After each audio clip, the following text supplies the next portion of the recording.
할렐루야. 어제 아마 베트남과 말레이시아의 아시아 축구 경기가 스즈키컵의 경기가 있었어요. 근데 우리 여기 박항서 감독이 참 믿음이 좋으신 분이세요. 그 우승하고 나서 딱 무릎 꿇고 하나님께 감사기도 드리는 그 장면이 저에게는 가장 인상 깊었습니다. 그러면서 그 우승을 이끌었고 거기에서 정말 한 사람의 그 명장을 통해서 선수들이 조련이 되고 국가의 기쁨을 안겨주는 그 모습 보면서 우리가 정말 박항서 신드롬이라고 하는 유행어가 지금 베트남과 한국에서 퍼지고 있습니다. 무려 그 우리나라 경기는 아니지만 우리 선수에 의해서 감독에 의해서 진행되다 보니까 한국의 TV에서 20%의 시청률을 보였다고 합니다. 그것처럼 이 시대에도 정말 우리 주님의 예수 그리스도의 오심의 신드롬이 다시 한번 이 땅에 울려 퍼지고 온 땅에 성탄의 기쁨의 노래가 울려 퍼질 수 있는 그런 날이 다시 이 땅에 회복되기를 저는 소망합니다. 우리는 12월 25일 날이 성탄절입니다.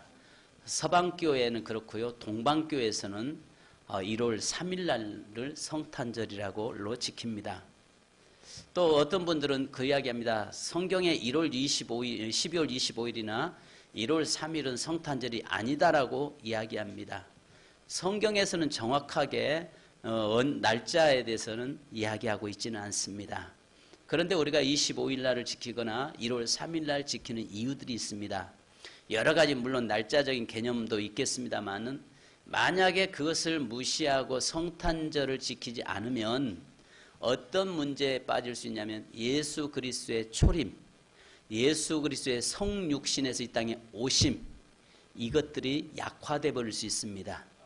그래서 예수 그리스도의 이 땅에 오심도 중요하고 또 이 땅에 인간의 모습으로 오신 그 주님과 함께 처녀의 몸을 빌려서 오신 그 주님의 모습이 이 땅에서 선포돼야 바로 그 예수 그리스도의 십자가의 죽으심이 선포될 수 있고 또 예수님이 부활하심이 선포되고 다시 오심을 우리는 선포할 수 있습니다. 그래서 성탄은요, 우리의 삶에서 가장 기독교의 신앙에서 기초가 되어야 되고 기쁨이 되어야 합니다.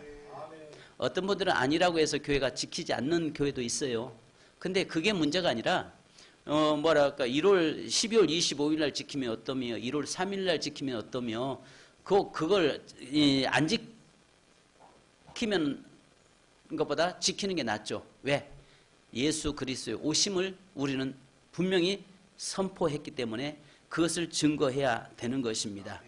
그런 의미적으로 여러분 이번 성탄절을 맞이하면서 올해는 정말 내 생애 가장 기쁨으로 이 땅에 나를 위해서 오신 그 예수 그리스도를 최고로 기뻐하고 환영하고 그분을 오심을 우리가 맞이할 수 있는 저와 여러분 되기를 주님의 이름으로 축원합니다.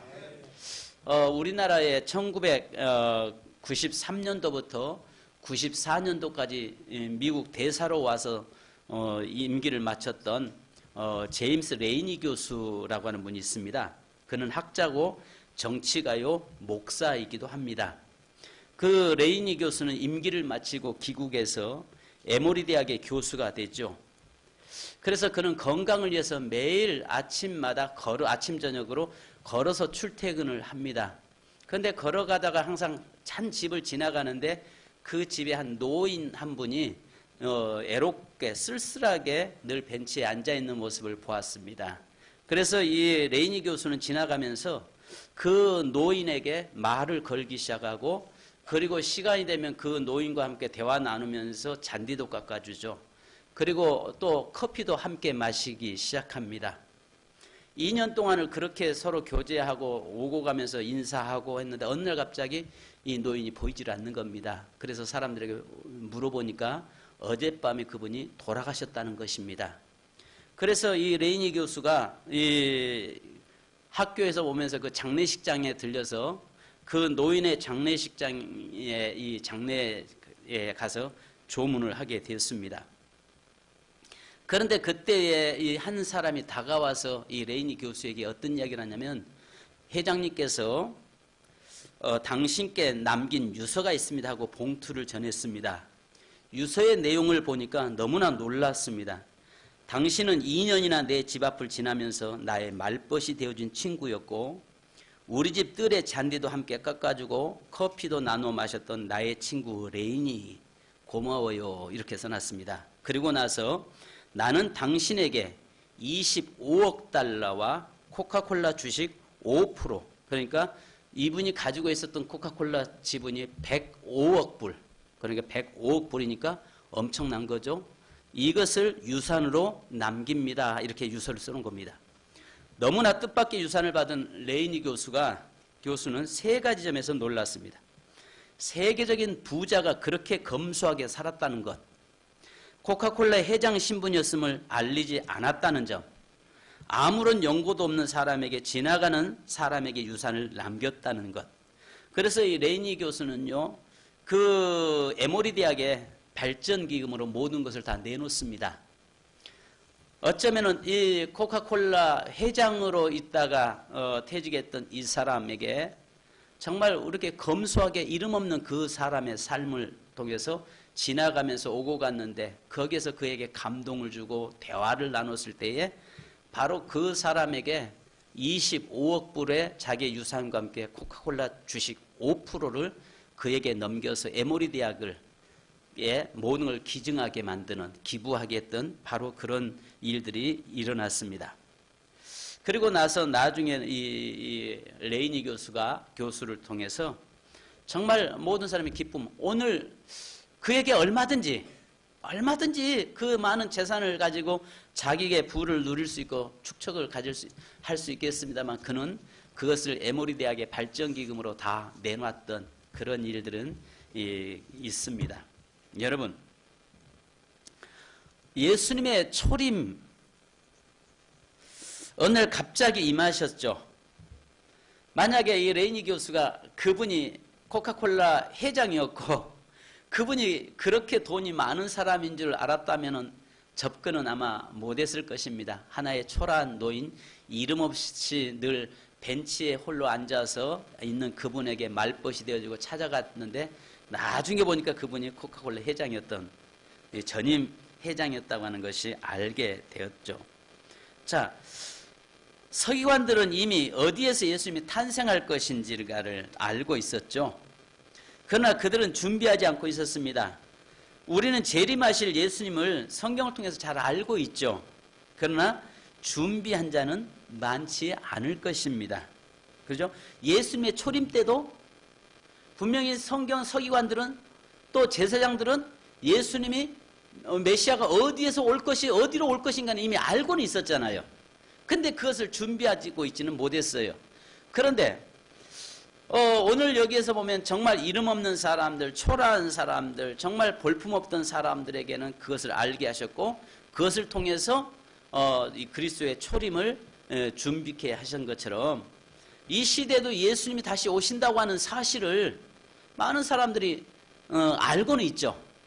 근데 준비는 하고 있지 않는 것은 그 시대나 지금이나 다를 바 없다는 것입니다. 자, 오늘 여기에서 하나님께서 왜 목자에게 부활한 예수님의 탄생을 제일 먼저 이 목동들에게 알려주셨을까? 그렇다고 해서 이 사람들이 동방박사들처럼 선물을 준비한 것도 아니고, 그렇다고 해서 이 사람들이 늘 예수 그리스도의 초림을 기대하고 사모함이 있는 것도 아니고, 그런데 왜 주님은 이 천사들 통해서 이들에게 이 소식을 제일 먼저 알렸을까? 동방박사도 아닌 목자들에게 그 일을 제일 알렸을까? 자, 왜 그랬을 것 같습니까? 그리고 이 목자들에게 뭐라고 말씀합니까? 여기에 큰 기쁨의 좋은 소식을 너에게 전한다. 굿뉴스를 전하겠다라고 말씀합니다. 또 그 소식은 구주가 났으니 곧 그리스도 주시라라고 이야기합니다. 이 사람들에게는, 목자들에게는 예수 그리스도의 오심보다도 당장 그들은 생계를 꾸려가는 데에 더 급급한 사람들이기도 해요. 왜냐하면 아시는 것처럼 당시에 이스라엘 사회에서 목동들이 가장 천한 직업을 가졌고 가장 약한 자들이었기 때문에 그럴 수 있습니다. 그런데 그들에게 예수 그리스도의 오심을 전해줬던 것을 봅니다. 저는 이 본문을 보면서 묵상하면서 저는 세 가지를 저는 이 본문에서 봤습니다. 첫째는 보니까 밤중에 찾아왔다는 것이죠. 자, 8절에 그 지역의 목자들이 밤에 밖에서 자기 양떼를 지키더니 이야기합니다. 목자들이 양을 치고 있던 그때는 분명히 영적으로나 환경적으로나 국가적으로 밤이었습니다. 영적으로는 아신 것처럼 형식주의의 신앙생활과 또 그 단지 입만 무성한 외식주의적인 그런 신앙이 팽배하고 있는 그때에 꿈도 이상도 없는 시대였습니다. 그리고 하나님의 침묵이 400년 동안 진행되면서 겨우 세례 요한을 통해서 선포되고 있는 막 그때에 지금 그 영적으로 보면 밤도 정말 깊은 칠흑같이 어두운 밤에 주님은 그들에게 이 목자들에게 찾아왔다는 거죠. 국가적으로는 여러분 보시면 로마의 압제하에 지금 놓여 있습니다.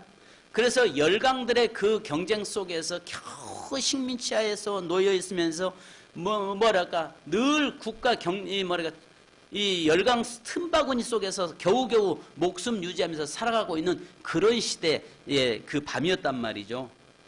그런데 우리가 아시는 것처럼 성경에 보면 밤은 대체적으로 환란을 상징하죠. 아시는 것처럼 여리고를 하나님이 롯의 가정을 심판하실 때도 밤에 심판하는 영적으로 환란의 밤이었죠. 야곱이 밧다나람으로 피하다가 잠자던 루스에 누워 있었던 야곱에게는 분명히 환란의 밤이었죠.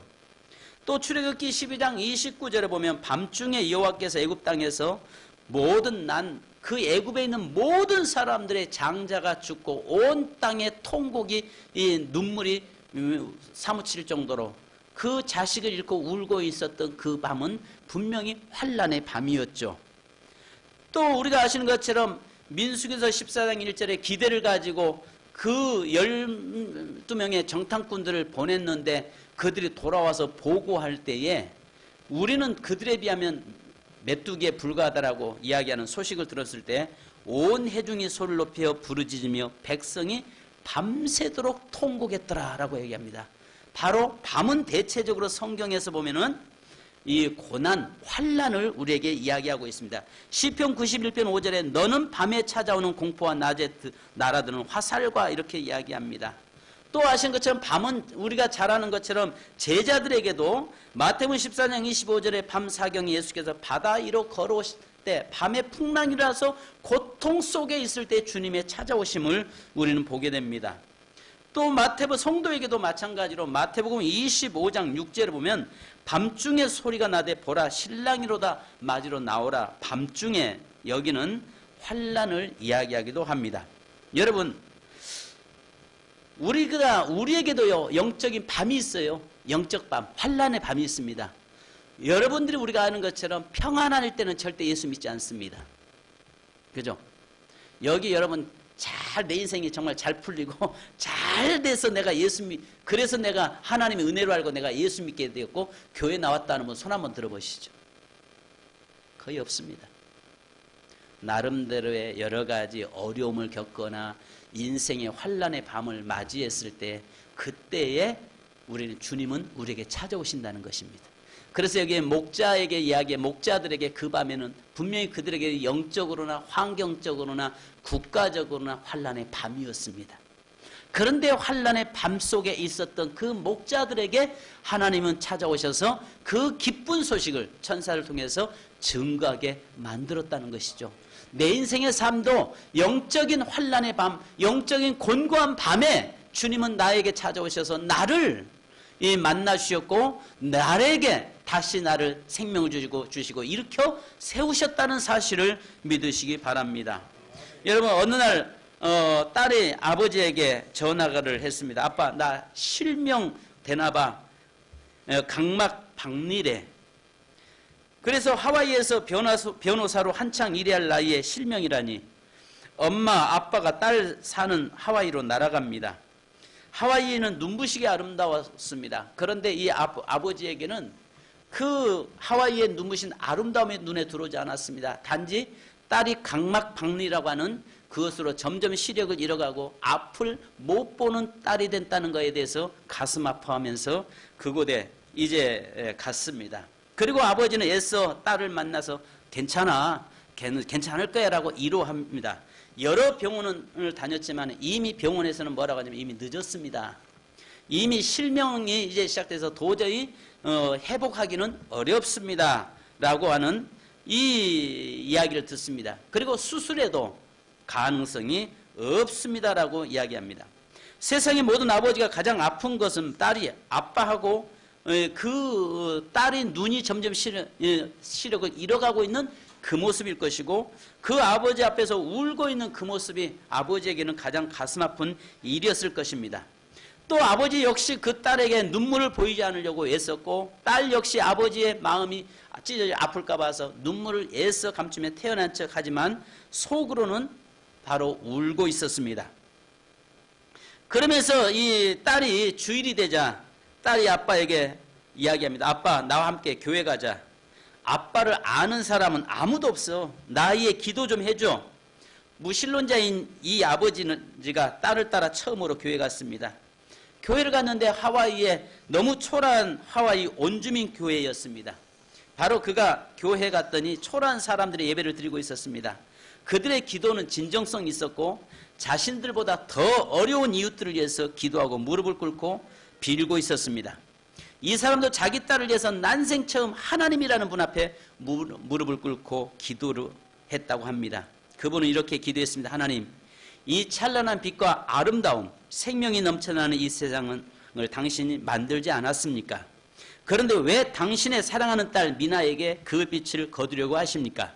하나님, 만약 우리 딸이 어제 본 그것을 내일도 볼 수 있고 오늘 본 내 얼굴을 내일 또 볼 수 있게 해주신다면 저의 남은 생을 주님 당신께 바치겠습니다. 제가 가진 것이라고는 글을 쓰는 것과 말하는 천한 능력밖에 없습니다. 그것이라도 좋으시다면 당신을 위해서 쓰겠나이다. 이렇게 처음 교회 나가서 이분이 기도를 합니다. 그리고 집에 온 아버지는 딸에게 한국에 가자. 한국에 가면은 더 복잡하고 정밀한 수술을 하는 의사들이 있다. 그렇게 하겠다고 하나님께 약속을 합니다. 그리고 딸이 웃습니다. 아버지가 하나님을 부르고 기도했다는 것이 기적이었거든요. 그리고 딸은 아버지와 함께 서울에 왔고 수술을 받기 위해서 정밀검사를 받았습니다. 검사 결과 서울대병원 의사는 망막박리가 아니라고 했습니다. 오진이라고 했습니다. 한 달 못 가서 실명할 것이라는 딸이 의사가 오진한 것이라고 했습니다. 그것은 의사의 오진이 아니었죠. 바로 아버지가 하나님, 내 딸을 오늘 봤던 아름다운 세상을 내일 다시 볼 수만 있다면 내가 하나님을 위해서 내가 살겠습니다는 그 고백이, 하나님께서는 그 기도를 들으시고 딸을 고치신 거죠. 그리고 평생 무신론자로 산 아버지 입에서 하나님께 약속했다는 말을 들었을 때 딸은 정말 기뻐합니다. 그리고 그 딸이 신학을 가서 목사가 되고 나중에 한국에 와서 이 아버지가 나 세례 받아야 되겠어. 바로 이분이 잘하는 것처럼 이어령 박사입니다. 이어령 박사가 그렇게 해서 예수를 만났고 지금은 이분이 모든 글을 쓰는데 그 천국에 대한 소망에 관한 글을 쓰고 있습니다. 그리고 딸의 이제 이민아 목사라고 재작년에 그분이 천국을 가셨죠. 여러분, 오늘 우리의 인생의 삶에서 환난의 밤이라고 하는 그 밤이 왔을 때에 내가 주님 앞에 나오게 되고 내가 주님 앞에 와서 엎드릴 수 있고 내가 주님을 그때 나에게 찾아오신다는 사실입니다. 여러분, 오늘 우리가 이 땅에 살아가면서 내가 살아가면서 내 인생의 환난의 밤에 하나님은 내게 찾아오신다는 사실을 믿으시기 바랍니다. 그 밤은 애롭고 고통스러운 밤일 수 있습니다. 그러나 그 밤은 하나님을 만날 수 있는 귀한 시간이고 가장 세상에서 복되고 기쁜 소식을 들을 수 있는 아름다운 시간인 줄 믿으시기 바랍니다. 이 목자들이 그 밤에 모든 사람들은 다 잠을 자고 있는 그 밤에 어쩌면은 그 영적 이스라엘이라고 하는 그 나라가 영적으로는 환란의 밤이었고 국가적으로도 어둠의 밤이었습니다. 그런데 그 밤에 하나님은 그들에게 찾아오셨고 그들을 만나 주셨습니다. 오늘 우리 인생의 삶에도 그렇습니다. 환란의 밤이 내게 찾아왔을 때에 하나님은 나에게 찾아오셔서 나를 만나 주신다는 사실입니다. 이어령 박사가 그분이 그 딸의 실명 앞에서 하나님 볼 수만 있게 한다면 내가 내 글을 말로 하나님의 영광을 위해서 살겠습니다라는 그 고백이 오히려 그 딸을 치유했고 오히려 그가 세례받고 지금은 하나님의 나라를 위해서 복음을 증거하는 이어령 박사가 된 것입니다. 이어령 박사 누군지 아시죠? 두 번째는 오늘 여기에 본문의 말씀에 보니까 이 목자들에게 왜 하나님은 찾아오셨을까? 여기에 보니까 깨어있는 자에게 찾아오셨다는 사실입니다. 깨어있는 자들. 모든 사람은 깊은 잠을 자고 있었지만 목자들은 깨어 있었습니다. 바로 이들은 파수꾼의 역할을 지금 감당하고 있는 것입니다. 어쩌면 들에서 그의 명예도 이름도 없고 초라한 직업을 가지고 살고 있었지만은 바로 그들은 깨어있는 자들이었다는 것입니다. 그 밤중에 모든 사람은 잠자고 있는데 이들은 깨어 있었다고 성경은 말씀합니다. 여러분 이사야서 21장 11절에 이렇게 말합니다. 파수꾼에 대해서 이야기합니다. 두마에 관한 경고라. 사람이 세일에서 나를 부르되 파수꾼이여 밤이 어떻게 되었느냐. 파수꾼이여 밤이 어떻게 되었느냐. 파수꾼은 깨어서 밤을 지키는 사람들이고 파수꾼은 늘 깨어서 적의 동태를 살피는 자라고 이야기합니다. 바로 오늘 이들은 어쩌면 영적인 부분에서 비록 초라한 자들에 불과했지만 깨어 있었다는 사실을, 이 시대도 깨어있는 자에게 주님은 찾아오시는 줄 믿으시기 바랍니다. 영적으로 깨어있기를 주님의 이름으로 축원합니다. 그래서 마태복음 24장 42절과 43절에 말씀합니다. 그러므로 깨어있으라. 어느 날에 너희 주가 임할는지 너희가 알지 못함이니라. 너희도 아는 바니 만일 집주인이 도둑이 어느 시각에 올 줄 알았더라면 깨어있어 그 집을 뚫지 못하게 하였으리라 라고 말씀합니다. 여러분 오늘 우리의 삶에 있어서 깨어있는 자에게 주님은 찾아오시는 줄 믿으시기 바랍니다. 언제 찾아올지 사실 모르시거든요. 우리에게 아마 여러분 이 예배 가운데서 내가 오늘 밤 12시에 내가 너에게 방문할 것이다. 그러니 너는 깨어서 기도하고 준비하고 있어라. 하나님이 이렇게 말씀하시면 자다가도 알람을 그 시간에 해놓고 깨어서 주님 준비하고 나서 주님 오시옵소서 기도하고 있으면 오시면 참 좋을 건데 주님은 그러지 않는다는 것입니다. 언제든지 깨어있는 자에게 주님은 도둑같이 찾아오시는 줄 믿으시기 바랍니다.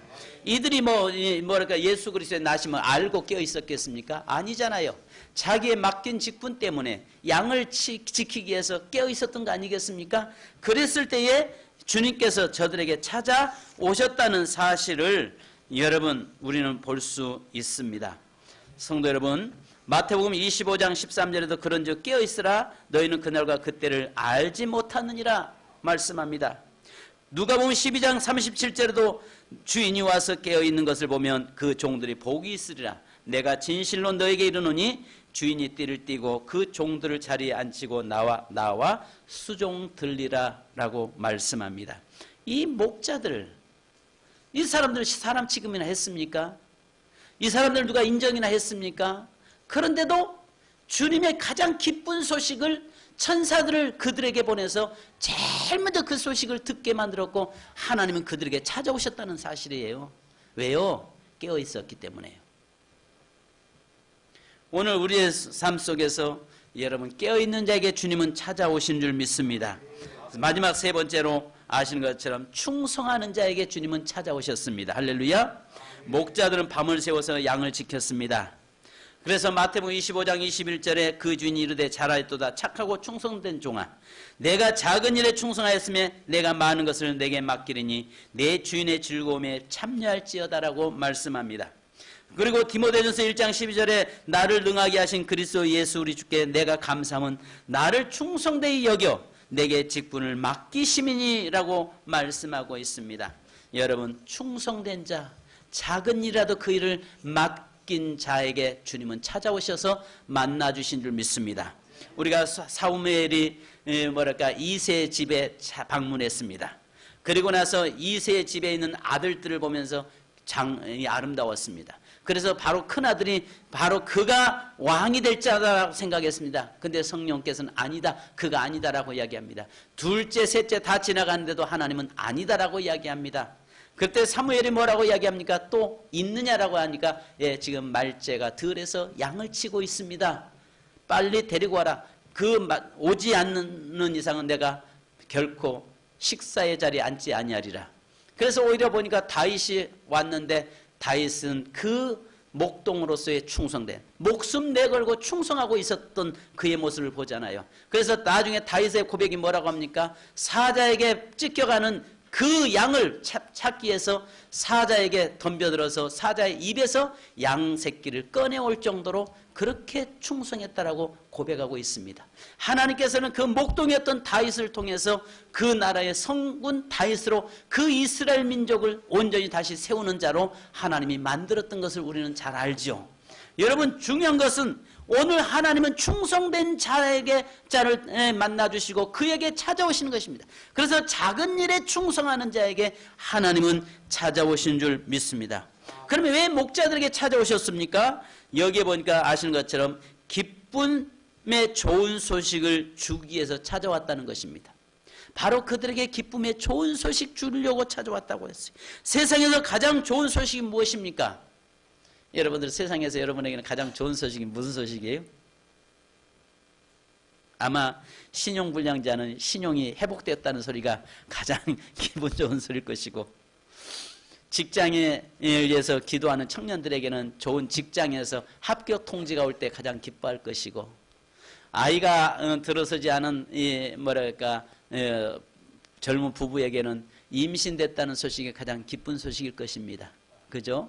나름대로의 각자, 그 다음에 빚들로 속에서 고통 속에 있던 사람이 빚이 청산됐다고 하는 것이 기쁜 소식일 것이고, 나름대로의 기쁜 소식은 여러 가지가 있을 것입니다. 그런데 그 중에서 최고의 기쁜 소식은 오늘 여기에 보니까 그 땅에 하나님이 이 땅에 오셔서 인간을 구원시키기 위해서 오셨다고 하는 그 소식을 지금 가장 기쁜 소식이라고 말씀하고 있습니다. 자, 그래서 이들에게 또 두 번째는 예수 만남이 가장 좋은 소식인데, 왜 목자들에게 하나님은 천사를 보내서 찾아왔습니까? 바로 그들에게 예수 그리스도를 제일 먼저 만나게 하는 기쁨을 안겨주시려고 찾아오신 것입니다. 성도 여러분, 오늘 저와 여러분이 이 땅에 주님 오실 때 제일 먼저 여러분이 주님 만나기를 주님의 이름으로 축원합니다. 내가 먼저고 여러분 두 번째고. 저는 늘 내가 제일 먼저 주님 좀 만나기를 원합니다. 항상 기도하다가도 여러분이 늘 제일 먼저 주님 만나고, 여러분이 예배드리다가도 가장 제일 먼저 은혜 받는 자가 여러분이고, 바로 그런 이 사모함, 그 정말 욕심, 영적인 욕심이 우리에게 일어나야 할 줄로 믿습니다. 여러분 보십시오. 그리고 나서 세상에나 여기에 13절 한번 읽어보십시다. 하나님께서 그들에게 오시는데 어떤 복을 또 주시는가 보십시오. 깨어 있으니까요. 시작. 아멘. 여러분 보십시오. 성경에서 천군 천사를 본 사람 있습니까? 아브라함이 봤습니까? 모세가 봤습니까? 다윗이 봤습니까? 누가 봤습니까? 하늘에서 수많은 천군 천사들이 모여서 칸타타를 하는데 성가대로 조직돼서 찬양을 하고 있는 그 모습을 지금 보면서 황홀경에 빠져 있는 겁니다. 성경에서 여러분 이 목자들처럼 수많은 천군 천사를 본 사람이 없어요. 누구만 봤어요? 목자들만 봤습니다. 비록 그들은 예수님에게 선물한 것도 없어요. 그들은 어떤 특별히 예수님 앞에 가서 동방박사처럼 그렇게 준비하고 있는 것도 아니었어요. 그런데 하나님께서 그들에게 천군 천사를 보여서 그 영광의 찬란한 영광을 지금 보게 하셨다는 거죠. 왜요? 세 가지 때문에 저는 그랬다고 오늘 말씀에서 저는 보았습니다. 첫 번째는 밤중이었습니다. 밤중에 찾아오셨어요.